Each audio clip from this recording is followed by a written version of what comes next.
And I put Molly in my car already last night because it was going to rain. And Lisa kindly took Pierre with her because I didn't have enough room in my car for everybody. Lisa, tell them what happened when you had Pierre in your car. I had a neighbor stop over yesterday. If anybody knows Jack Smith from Tamworth. Jack stopped over to drop off a cow and we were talking for a bit in the driveway, and then he said, "Is there somebody sleeping in the front of your car?" But I did take Pierre to my Lions Club meeting with me as well last night. The Lions members were kind of looking in my car as they got there like, who is this? So I don't think he needs any introduction. Molly, on the other hand, this is Molly Brandt. And Molly was born in the 1700s in the Mohawk Valley in what is now New York State. And she was very active during the American Revolution when the American rebels were trying to break away from the British Crown.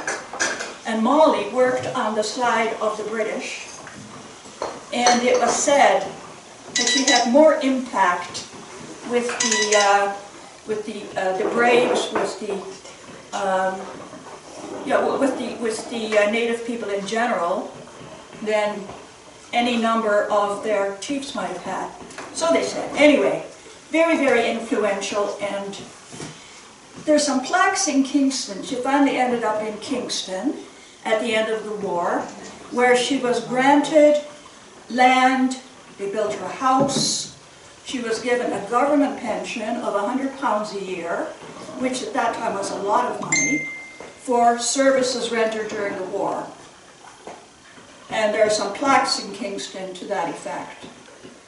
So I thought she was a very important individual to do, because they say if it wasn't for Molly and her brother, Chief Joseph Brandt, you might have heard of him, that we could have been overrun by the Americans at that time. So, you know, she's an important Canadian figure. And then I brought my other friend with me here as well, who you may recognize. And yeah, I'll just start by telling my little story about Pierre, maybe.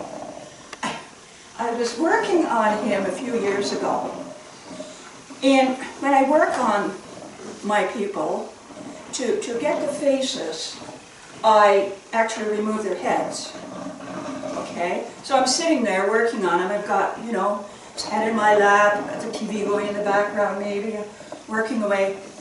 And suddenly there was a phone call from a friend of mine, Sherry Pringle in Melbourne, and and Sherry said, she said, "We've got to take him over to see his son this afternoon." And I said, "Pardon?" And she said, "Justin's in town. We've got to take him over there." And I went, you know, I was just really stunned, right? And, but anyway, she persisted. And she said, "I'll be there to pick you up at 4 o'clock. Okay. So at that point, I have to work like heck. First of all, to sew his head back on his body. So I got that done. And we're just about ready to go out the door, and I thought, well, he has to have something in his hands. It looks funny if he's sitting there, right? And so I went over to my bookcase and I looked for a book. I thought, okay, what would Pierre Trudeau be reading? I don't know, history maybe? No idea.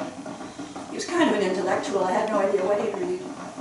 And then his book practically jumped off the shelf at me. Okay, whatever. Put it in his hands. And off we went. So Sherry and I went to the arena in Napanee where this big liberal love-in was taking place. And we are outside trying to get in. And they wouldn't let us in. Well, I shouldn't say that. They would let Sherry and myself in. They had to have a band, right, to get into this place. They would give us a band. They would give him a band. I couldn't understand that. So we're out there with the, you know, the RCMP is out there, I think, or whoever the heck all it is, plainclothes officers and whatnot, trying to get in. And I was about ready to give up and go home. And Sherry said, "No, let's try once more. Let's try that door over there." Okay. And at that time, I think these guys out there, they knew that we were probably pretty safe. And so we got in, went down the hallway, found a couple of chairs. Sherry's sitting on one side, I'm sitting on the other side, Pierre's in the middle. We're just kind of sitting there waiting. And then suddenly I saw this small group of men come down from the end of the hall. And there was this tall, really good-looking guy in the middle. And as they came closer to us, I saw Mike Bosio talk to him, kind of point him in our direction. And he came over, and he immediately gave me a big hug. Justin, that is, not Mike. And he's looking at him, he's going, oh, that's a really good resemblance, you know, blah, blah, I really liked him. And he's looking at him, and then, well, he was looking at the book, and he said, what's that he's reading? And I said, oh, you know, it's a book, poetry, Robert Frost. I said, is that okay? And he said, perfect, he loved Frost. It was amazing, just amazing how that book just kind of, yeah. So anyway, after that, we left. But Sherry and I, by then, were kind of higher than kites over this whole adventure. So we're out in the parking lot, running along, pushing the chair, laughing like heck, you know, because just kind of letting that out, right? Yeah. So anyway, that's my story about Pierre. And you got into paper. And I got into paper. That's it. Front page. Was it? I think so. I think so. Front page of the paper. Okay, just back to, but you probably want to know how the heck how I do these things. Why I do them is another question entirely, right? But how I do these things. And just to give you a very small example, and Barb, you know all about this. Oh, yeah. Oh, no, sheets. The sheet, yeah. Okay. They're not as easy as they look. So we start off with wire when we do these little guys. Big people are done the same way. Much, much heavier wire, obviously. And, you know, it's got to be heavy. Like, you notice how he's holding the book in his hands. Well, you've got to have some pretty heavy wire in there to get your hands to grasp, right?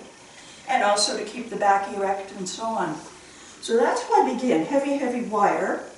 And then I go to the dollar store and I buy tights. Okay? So the wire goes into the tights and then it's stuffed with wool. Takes a heck of a lot of wool. The first sculpture that I made was Sir Johnny MacDonald. And I remember at that time, I think it took 7 bags of wool to stuff him. From 7 sheep. 7. It was a lot of wool. So that's how it's done. Wire, which is kind of like a, well, it's an armature and it's kind of like a skeleton almost, right? And then you build it up, flesh it up. So even the arms, like these are tights. Legs are tights. And I go to the dollar store and I buy clothing, not the dollar store, pardon me, the second-hand shop for the clothing. And some of it is kind of hard to find because it's a little bit dated, shall we say. For the hair, I discovered a great way of doing hair. I don't use wool for the hair. This is actually mohair from a sheep because it's got that little bit of a gloss to it. And so to do his hair, I got the mohair, and then I went to the drugstore and I got some human hair dye so I could get it exactly the color I wanted. So that's how that was done. Right? Molly was another challenge entirely because I wanted her to have a real presence. Because I was told from the bit of reading that I've done that, you know, she did. When she came into a room, you knew she was there. I had a lot of help with her from her descendants at Tyandinaga. Janice Brandt, and this cornstalk came from Janice Brandt. She grew the corn herself. And I think this is still white flint corn that they use to make their bread. So Janice helped with that, and she helped me with research and so on. Her sister, Jen, posed for the portrait. Now, I used both Jen's, the photos I took of Jen, and I also used a painting that was done of Chief Joseph Brandt, Molly's brother. There were no images of Molly at all, nothing that I could find. So, you know, what was I going to work with, right? So yeah, there's a wonderful, wonderful portrait of Chief Joseph Brandt that hangs in the National Gallery in Ottawa. And so I used that, I used her, and this is what I came up with to get her standing. Man, that was a major, major problem. And yeah, you saw Frida helped me put her together just now, because she kind of comes apart. If I had her like this, I wouldn't get her in my car, right? So, yeah, there's some copper tubing inside, rather than just the wire, such as there is in him. And you've got a floor flange in the little stand that she's on, so it fits into that. Anyway, yeah, Frida knows all about it. So does Lisa. Lisa helped me carry everything in for the car. So anyway, that was a huge one. So, on the other hand, as I said, I had nothing, no picture for her to go by. When I worked on Pierre, it was the opposite. Exactly, exactly. And the thing was that he has a very expressive face, a very mobile face, and in every picture it looked different. And so I worked one way and I worked another way, and I'd get him looking like this, I'd get him looking like that. In fact, I just did some more work on him a couple of months ago. I sort of redid, I'm happy with him now, I'm very happy with him now. But I redid him again a couple of months ago because I was never completely satisfied. Part of the reason being that Sherry made me rush him out of the house so quick that I never got him done, right? So, but he's good now. So, yeah. Questions, people? How do you define the features? Pardon me? How do you work to get the features? Just with wool, needle felting. Okay. I know that doesn't tell you much, does it? No. Okay. We have here a felting needle. It has, yeah, you know all about that, Barbara. It has like little hooks, almost little barbs kind of along there, so that when you poke it in, you're pushing in the wool.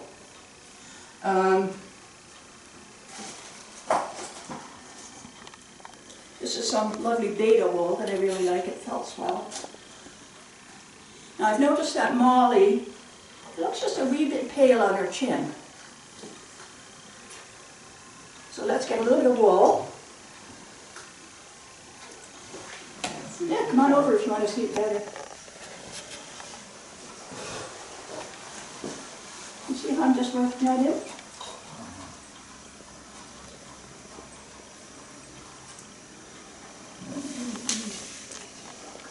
Just wool.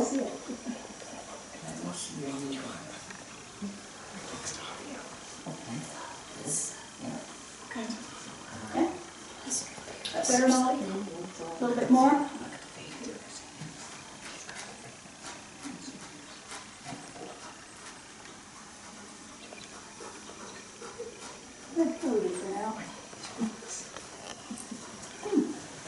Yeah. So when I do a face, I basically just start with a handful of wool and start poking away with my felting needle. And then eventually, I know, it ends up, yeah, looking like a person. Yeah. It takes me a long time. Like the body, I was explaining how I did that, and that is actually quite easy to do, right? I mean, that's pretty simple. It's the rest of it that is more difficult, yeah. How do you do the eyes? Pardon? How do you do the eyes? Same way? Same way. Just wool.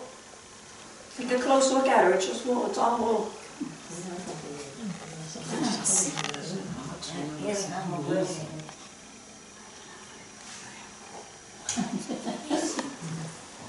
Gesina, so you cover the frame with your felting?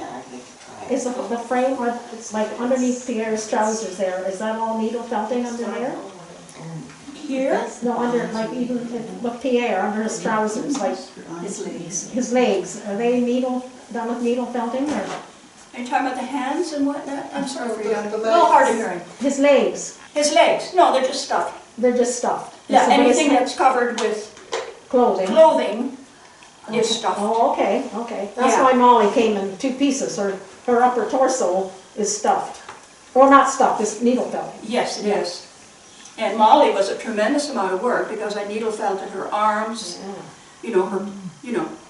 great deal more needle felting than it took for Pierre, where I just have the hands and the head showing. Okay. Yeah. All the veins in his hands, you can Yeah. see it in the Yeah. veins, really. It looks statued, doesn't it? You can see. Yeah, I just look at my own hands, when I'm doing it to see what it should look like.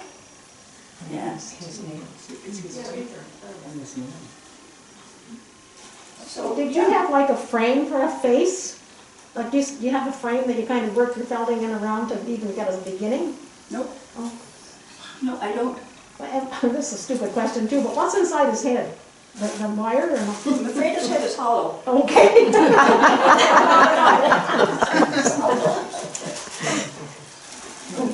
What's her hair made of? Pardon? What's her hair made of? Her hair, it is a different type of wool. I don't remember now what it was. It was a special kind of wool that I got, and it also has a little bit of gloss to it.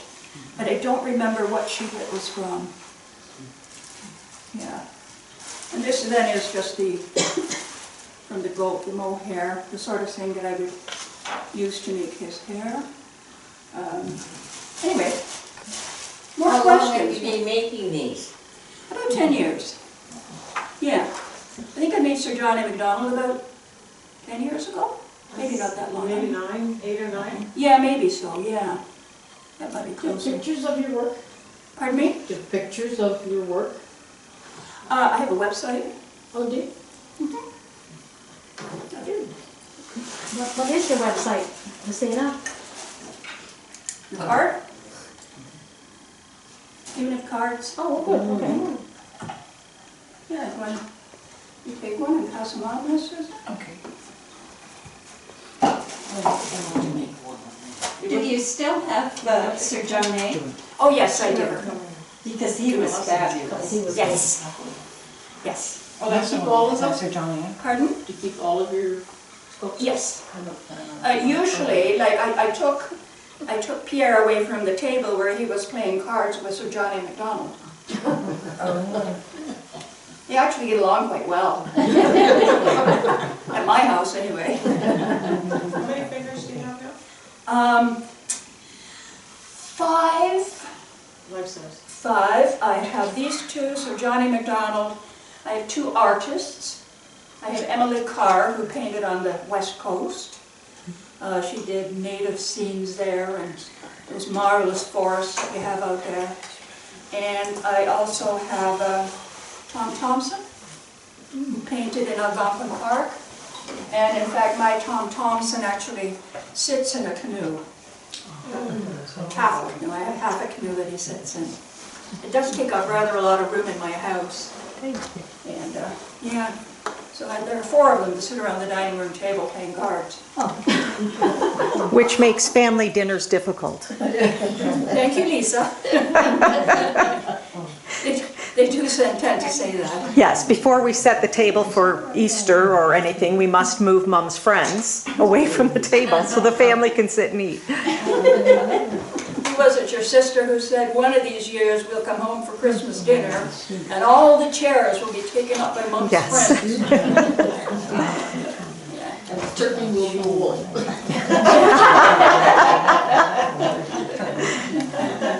I don't see one. Did you take lessons for this? This is just the God-given gift. I worked in clay at one point. Like I did actual sculpture in clay. And so for me, it's just using a different medium, switching to wool from clay. But I mean, I did portraits in clay, right? So, you know, it's one thing to learn how to needle felt, it's another thing to be able to do portraiture. They're kind of two different skills, if you like, yeah. But anyway, what else did I bring along? Could you give us a little demonstration of the poking? Yes, absolutely. Yeah. Yes. This guy doesn't have any wool added to it yet. Not just a little demonstration, but I would like you guys to try a little something. But we need to know how to do it. Really? Barbara knows. Oh, she can teach us then. Barbara's already an expert. Oh, right. I've made a couple of those sheep. Oh, yeah. Those sheep are what's on our nursery, in Newburgh. A child baptized, they get the date and name put on their sheep. Oh, nice. So, Rosie would help with those. And Sylvia. Sylvia's got to do it, Sylvia. Yeah. What do you do with them, Bart? They're on our nursery. When children are baptized, their name and date is put on a sheep in the nursery in Newburgh. Whenever there was a baptism, I would make a little lamb, and then Barbara would make like the bead necklace that had the information on it. Oh. Yeah. Okay. Yeah, just wanted to show you a couple of things here. One is just a little piece of felt, and just what you can do with just a piece of felt when you're working on it. Something to hang on your wall. Everything doesn't have to be three-dimensional. Yeah, it's kind of pretty, eh? And I have a larger one here that I brought in, that I took off my wall.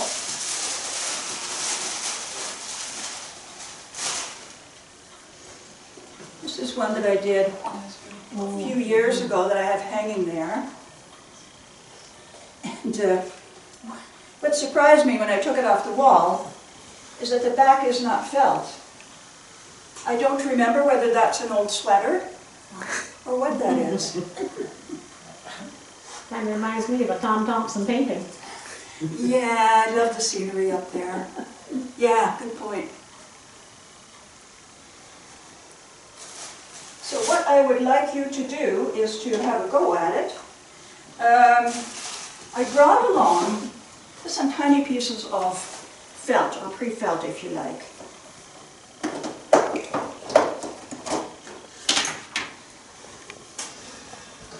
Your task is to see what you can do with that.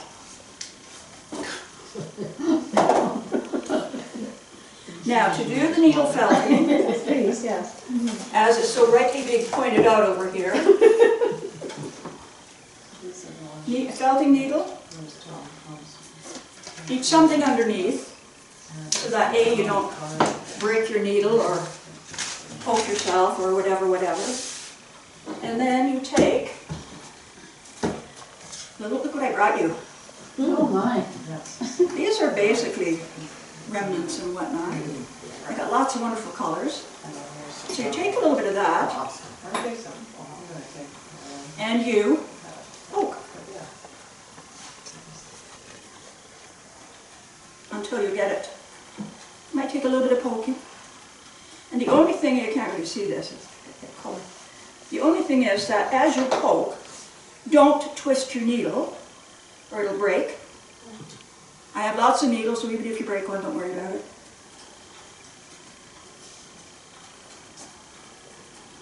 Where do you get your needles?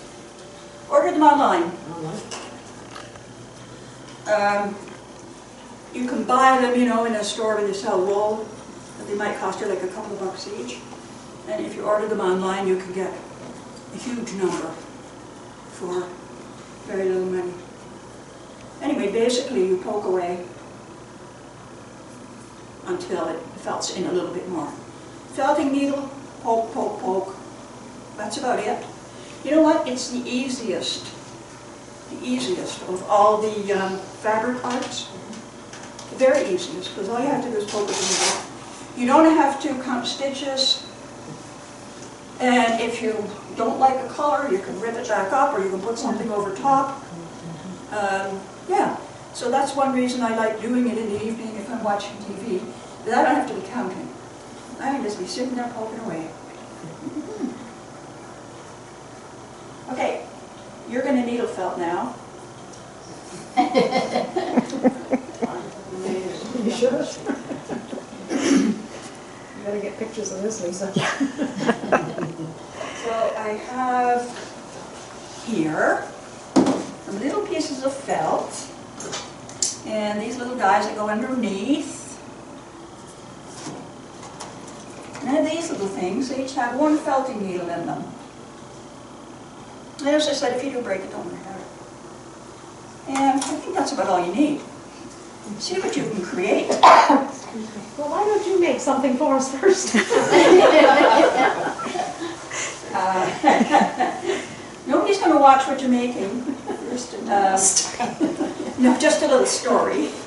That, was it a couple of weeks ago, had a few family members over, and the adults were all talking. And my little great-granddaughter, who just turned 7, sitting there and looking kind of bored. And I said, "You want something to play with?" "Yeah." So I gave her a piece of that to work with, a felting needle, some wool, and I told her exactly the same thing. Don't twist it or break it, but if you do break it, I have lots more, don't worry about it. And she made this lovely little picture, you know, the kind that little kids bake. There's a tree, there's a flower, there's some grass, you know, and it was really cute. And she was quite proud of herself. So like I said, you can't go wrong just mucking about with this. Just to get the idea of how the felting needle works, that's all you're doing. So that you can see what you think of it. Okay, wool, here, help yourself.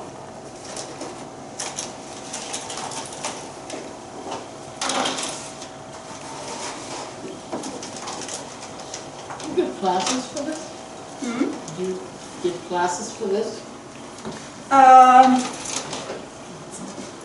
I'm happy to work with a group of people.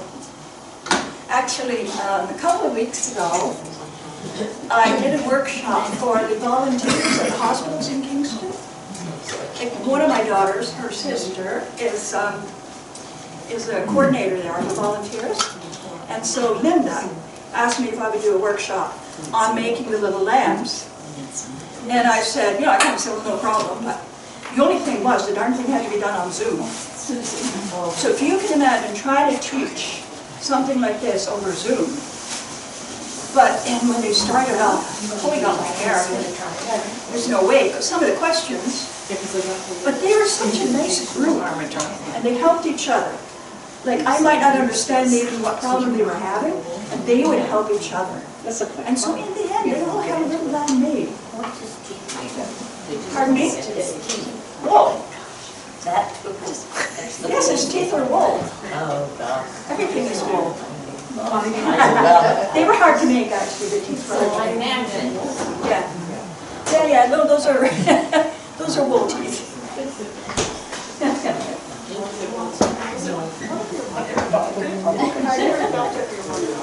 No, that's not. We could do it together.